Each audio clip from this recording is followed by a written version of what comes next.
말씀은 잠언 8장 22절에서 36절까지의 말씀입니다.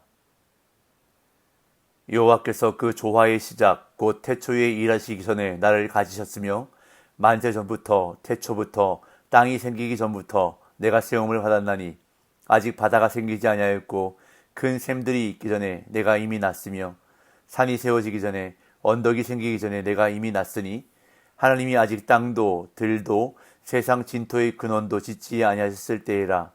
그가 하늘을 지으시며 궁창을 해면에 두르실 때에 내가 거기 있었고 그가 위로 구름 하늘을 견고하게 하시며 바다의 샘들을 힘있게 하시며 바다의 한계를 정하여 물이 명령을 거스르지 못하게 하시며 또 땅의 기초를 정하실 때에 내가 그 곁에 있어서 창조자가 되어 날마다 그의 기뻐하신 바가 되었으며 항상 그 앞에서 즐거워하였으며 사람이 거처할 땅에서 즐거워하며 인자들을 기뻐하였느니라.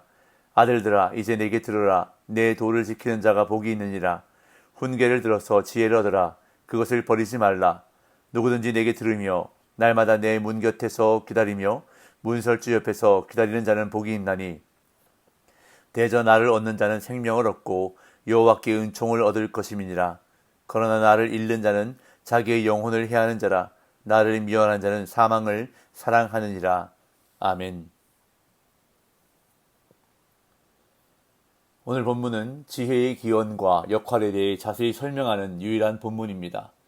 우리가 지금까지 살펴본 바와 같이 성경에서 지혜는 우리의 실제 삶과 직접 연결되어 있습니다. 그러므로 지혜는 하나님이 창조하신 세상에서 어떻게 살아가야 하는가라는 질문에 답을 주는 삶의 지식이라고 할 수 있습니다.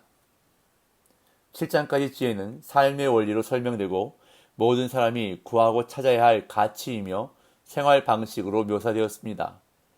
그런데 오늘 본문에서는 지혜가 자신의 기원과 역할에 대해 회고적인 고백을 하고 있습니다. 이처럼 지혜는 삶의 원리일 뿐만 아니라 하나님이 세상을 창조하실 때 사용하신 창조의 도구이며 창조 이후에 세상을 움직이기 위해 세워놓으신 창조의 원리임을 본문은 설명하고 있습니다. 그렇기에 지혜로운 삶은 삶의 모든 영역에서 지혜, 즉 창조 질서를 발견하고 그 질서에 순응하며 하루하루 살아가는 것임을 본문은 우리에게 말씀하고 있는 것입니다. 22절에서 26절까지 먼저 보겠습니다. 여호와께서 그 조화의 시작 곧 태초에 일하시기 전에 나를 가지셨으며 만세 전부터 태초부터 땅이 생기기 전부터 내가 세움을 받았나니 아직 바다가 생기지 아니하였고 큰 샘들이 있기 전에 내가 이미 났으며 산이 세워지기 전에 언덕이 생기기 전에 내가 이미 났으니 하나님이 아직 땅도 들도 세상 진토의 근원도 짓지 아니하셨을 때에라. 먼저 22절은 지혜의 기원에 대한 설명으로 두 가지 중요한 사실을 밝혀주고 있습니다. 첫째는 여호와께서 지혜를 만드셨다는 것입니다.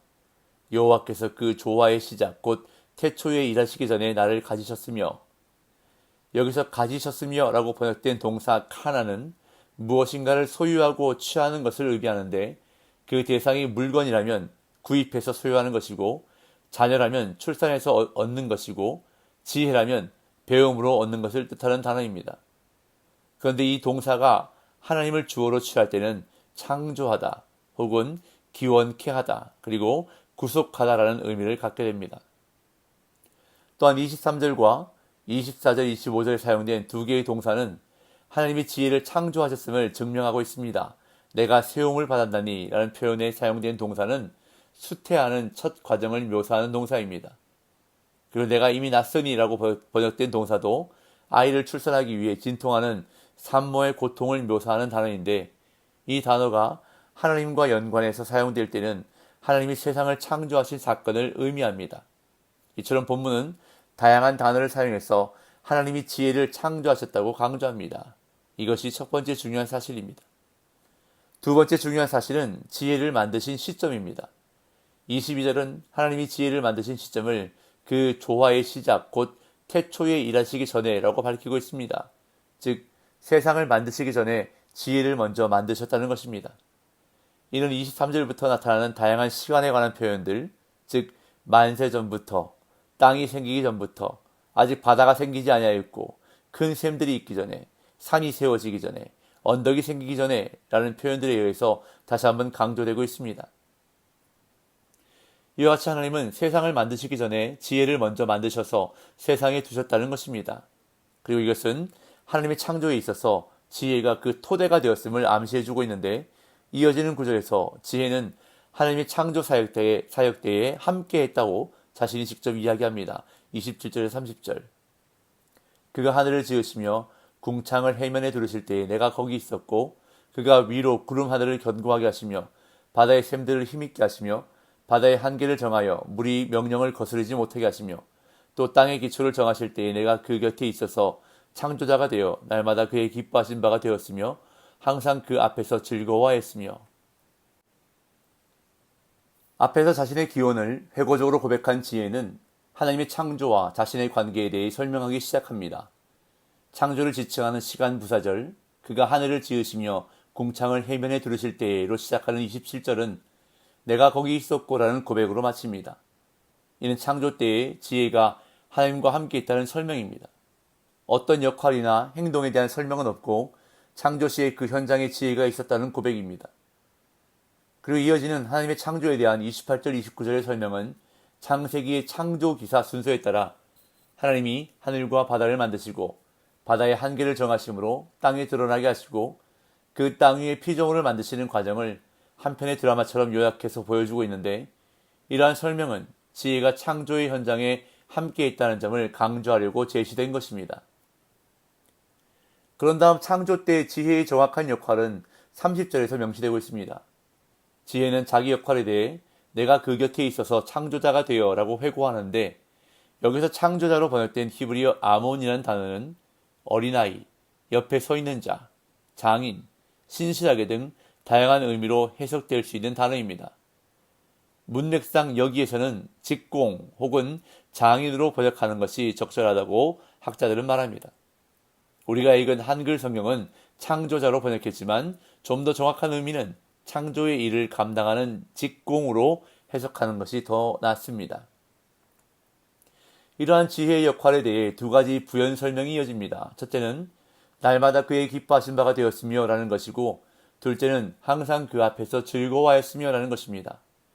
이 두 표현은 공통적으로 직공인 지혜와 창조주 하나님의 관계를 기쁨과 즐거움으로 설명하는데, 이는 창조의 직공으로서 지혜의 역할에 대한 하나님의 평가로 이해할 수 있습니다. 창세기에 기록된 창조 기사를 보면 반복되는 표현이 나타나고 있는데, 하나님이 보시기에 좋았더라 라는 표현입니다. 그런데 30절은 이 표현이 기억나게 합니다. 하나님은 창조의 직공으로 사용하신 지혜가 창조 질서에 따라 세상을 만드는 모든 과정을 보신 후 기뻐하시고 즐거워하셨다는 것인데, 이는 창조 질서의 완벽성을 의미합니다. 그런 다음 31절은 창조 이후 지혜의 역할에 대해서 설명하고 있습니다. 31절, 사람이 거처할 땅에서 즐거워하며 인자들을 기뻐하였느니라. 창조 때에 하나님과 함께 있던 지혜가 창조 후에는 그 거처를 하나님이 만드신 세상, 사람이 거처할 땅으로 옮겼습니다. 지혜는 창조의 직공으로 하나님 앞에서 온전한 창조를 이루고 하나님의 즐거움과 기쁨이 되었는데, 창조 후에는 인간이 거처하는 세상 가운데에서 즐거워하며 인자들을 기뻐했다고 언급합니다. 이는 지혜가 하나님이 만드신 세상을 하나님이 보시기에 좋으신 대로 유지하는 창조 질서로 작용함으로써 세상에 거하는 인간들이 하나님과 온전한 관계를 유지할 수 있게 하는 삶의 원리가 되었음을 나타냅니다. 이처럼 창조 후 인간이 거하는 세상으로 거처를 옮긴 지혜는 하나님이 세상을 처음 만드실 때 보시기에 좋았던 창조 질서를 유지하고 보존하는 원리로 작용하고 있는 것입니다. 그래서 지혜를 얻은 자는 하나님이 보시기에 좋은 상태로 살아갈 수 있게 되는 것입니다. 이렇게 창조와 지혜의 관계에 대한 고백 이후 아버지는 아들에게 이 교훈을 다시 한번 강조합니다. 32절에서 36절. 아들들아, 이제 내게 들으라. 내 도를 지키는 자가 복이 있느니라. 훈계를 들어서 지혜를 얻으라. 그것을 버리지 말라. 누구든지 내게 들으며 날마다 내 문 곁에서 기다리며 문설주 옆에서 기다리는 자는 복이 있나니 대저 나를 얻는 자는 생명을 얻고 여호와께 은총을 얻을 것임이니라. 그러나 나를 잃는 자는 자기의 영혼을 해하는 자라. 나를 미워하는 자는 사망을 사랑하느니라. 하나님의 지혜를 추구하며 사는 것이 인간의 삶에서 가장 근본적인 것입니다. 아버지는 아들들을 향해 마땅히 지혜를 추구하며 살 것을 다시 한번 촉구합니다. 지혜의 초청에 반응하여 지혜를 얻은 자는 생명을 얻을 것이고 지혜를 미워하고 거부하는 자는 사망에 이르게 될 것입니다. 그렇게 성도는 지속적으로 지혜의 인도와 안내를 따라 그 교훈을 지키며 살아야 하는 것입니다. 창조의 원리이신 하나님의 지혜를 쫓아 행하는 자는 결국 형통한 삶을 살게 된다는 것을 본문은 우리에게 말씀하고 있습니다. 무엇이든 열 수 있는 만능 열쇠를 가리켜 마스터키라고 합니다. 그런데 인생에도 마스터키가 있습니다. 바로 하나님의 지혜입니다. 하나님의 지혜가 인생의 마스터키인 이유는 창조의 원리가 되기 때문입니다. 하나님이 창조하신 이 세계는 하나님의 지혜를 원리로 질서 있게 움직이고 있습니다. 그렇기 때문에 우리는 하나님의 지혜를 소중히 여기고 지혜 얻기를 사모해야 하는 것입니다. 오늘도 하나님의 말씀을 통해서 지혜를 얻으십시오. 말씀을 듣고 읽고 묵상하십시오. 그리고 그 말씀을 마음에 새기고 따르고 행하십시오. 그럴 때에 하나님의 지혜가 우리의 삶 속에서 생명력 있게 역사하게 될 것입니다. 오늘도 하나님이 주시는 지혜로 살아가는 복된 날 되시기를 예수님의 이름으로 축복합니다.